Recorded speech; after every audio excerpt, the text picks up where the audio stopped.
Hello friends, BPSC mains history optional की series का ये नेक्स्ट वीडियो है। इसमें आज 5 से 6 क्वेश्चन डिस्कस करेंगे। चलिए फर्स्ट क्वेश्चन देखते हैं। इसमें पूछा गया है आपसे कि अमीर खुसरो द्वारा कौन सी पुस्तक नहीं लिखी गई थी। जैसा कि आप जानते हैं कि नूह सिपीहर जो है वो अमीर खुसरो द्वारा लिखी गई थी। किरान उल सादेन भी लिखी गई थी, खजेन उल फुतूह भी लिखी गई थी, बट नुक्सा दिलकुशा ये अमीर खुसरो के द्वारा नहीं लिखा गया था। नुक्सा दिलकुशा की रचना भीमसेन ने की थी। भीमसेन मुगल बादशाह औरंगजेब की सेना में लिपिक थे। उन्होंने नुक्सा दिलकुशा की रचना की थी भीमसेन। और नूह सिपीहर अमीर खुसरो द्वारा लिखित एक उत्कृष्ट कृति है। इसमें उन्होंने कुतुबुद्दीन मुबारक खिलजी के समय की सामाजिक स्थिति के विषय में जानकारी दिया है। और यहाँ अमीर खुसरो के द्वारा लिखी हुई पुस्तक को देख सकते हैं कि खजाइन उल फुतूह, किरान उस सादेन, मिफ्ता उल फुतूह, आशिका, नूह सिपीहर, तुगलकनामा, ये सारी बुक अमीर खुसरो के द्वारा लिखी गई है। इस तरह से हम करेक्ट आंसर पर पहुंच चुके हैं कि नुक्सा दिलकुशा ये भीमसेन के द्वारा लिखा गया था, न कि अमीर खुसरो द्वारा। अतः आंसर सी नंबर होगा। नेक्स्ट है कि सफवी राजा तहमास्प किस भारतीय राजा से संबंधित है। आप जानते हैं कि हुमायूं जब शेरशाह से पराजित हुआ था तो वह भागकर इसी सफवी राजा के पास पहुंचा था। अतः इसका करेक्ट आंसर बी होगा। नेक्स्ट क्वेश्चन में आपसे अकबरनामा के बारे में पूछा गया है कि अबुल फजल के द्वारा रचित अकबरनामा में के संबंध में कौन सा गलत कथन है। पहला ऑप्शन है कि अबुल फजल अपने अकबरनामा में अकबर के जन्म से लेकर उसकी मृत्यु तक का इतिहास शामिल किया है। ये गलत है। उन्होंने उसकी मृत्यु तक का इतिहास शामिल नहीं किया है, वरन 1603 ईस्वी तक का इतिहास शामिल किया है। अकबरनामा अकबर काल के सबसे प्रामाणिक स्रोत हैं। ये सब सही ऑप्शन है। आईनी अकबरी अकबरनामा का भाग है, सही बात है। आईनी अकबरी 3 भागों में से एक आईनी अकबरी भी था। आईनी अकबरी सांख्यिकीय डेटा देता है, ये भी सही है। इस तरह से हमारा उत्तर हो जाएगा।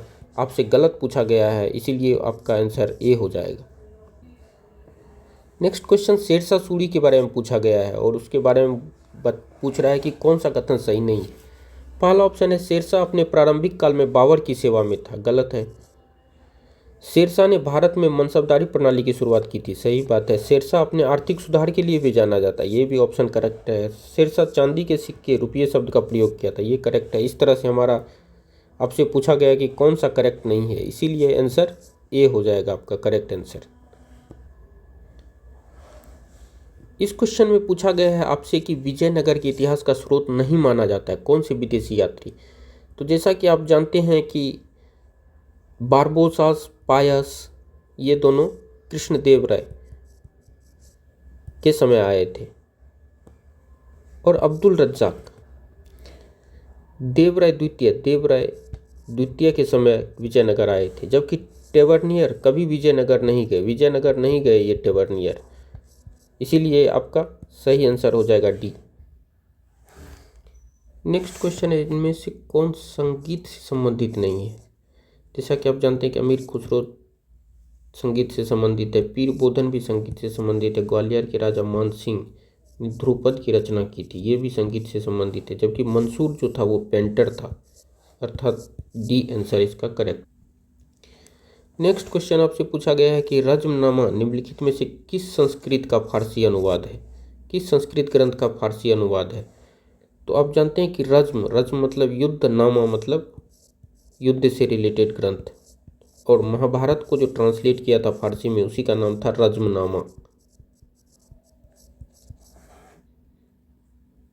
नेक्स्ट क्वेश्चन आप दिल्ली सल्तनत से पूछा गया और उसमें आपसे पूछा गया है कि दीवान अर्ज कौन सा विभाग दिल्ली सल्तनत में। दीवान अर्ज वित्त विभाग है या रक्षा विभाग है, शाही घराना, लोक शिकायत, इसमें से क्या है। तो दीवान अर्ज रक्षा विभाग है।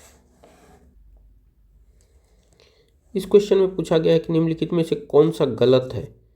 पहला ऑप्शन है कि मनसबदारी प्रणाली अकबर द्वारा शुरू की गई थी। दूसरा है मनसब को जात और सवार में विभाजित किया गया था। तीसरा है मनसब, जात और सवार को दोहरी रैंक अकबर ने अपनी 40वें शासनकाल के दौरान दी थी। सभी मनसबदारों जात और सवार का रैंक बराबर होता था, ये गलत है। सभी मनसबदारों का जात और सवार के आधार पर ही उनको रैंक दिया जाता है, किसी को 5,000 का मनसब, किसी को 2,000 का मनसब, इस टाइप से, तो सभी का बराबर नहीं होता था, अर्थात ये गलत है। ऑप्शन डी इसका गलत आंसर है, अर्थात सही ऑप्शन डी होगा। नेक्स्ट क्वेश्चन इसमें पूछा गया है कि मुगल साम्राज्य के पतन पर ग्रेट फर्म का सिद्धांत किसने दिया है? इसका करेक्ट आंसर होगा करेन लियोनार्ड। जैसा कि आप देख रहे हैं कि इन्होंने the great firm theory of decline in Mughal empire Karen Leonard ने दिया था। ये यूनिवर्सिटी ऑफ कैलिफोर्निया के प्रोफेसर हैं। नेक्स्ट क्वेश्चन है, मुगल काल में मदद ए मांस भूमि किसके कार्यालय से वितरित किया जाता था? अर्थात मदद ए मांस क्या होता था? धार्मिक प्रवृत्ति के लोगों को या धार्मिक मामलों से जुड़े लोगों को मदद के तौर पर दी जाती थी। तो किस कार्यालय से वितरित किया जाता था? उस कार्यालय का नाम था सद्र उस सुदूर, अर्थात आपका आंसर ए सही होगा। जैसा कि आप देख रहे हैं कि अधिकारी जिसे मुगल विद्वान गुजारा भत्ता या मदद मांस प्रदान करने की जिम्मेदारी दी गई थी, सद्र के नाम से जाना जाता था। धार्मिक पुरुषों या विद्वानों का वर्ग जिन्हें राज्य का संरक्षण प्राप्त था, उन्हें मदद मांस मिलती थी। इस तरह से आज क्वेश्चन नंबर 67 तक हमने डिस्कस किया है। नेक्स्ट वीडियो में 10 से 15 क्वेश्चन और डिस्कस करूंगा और 2 से 3 वीडियो में 69th बीपीएससी में पूछे गए सारे बीपीएससी पीवाईक्यू को डिस्कस कर लेंगे। Thank you.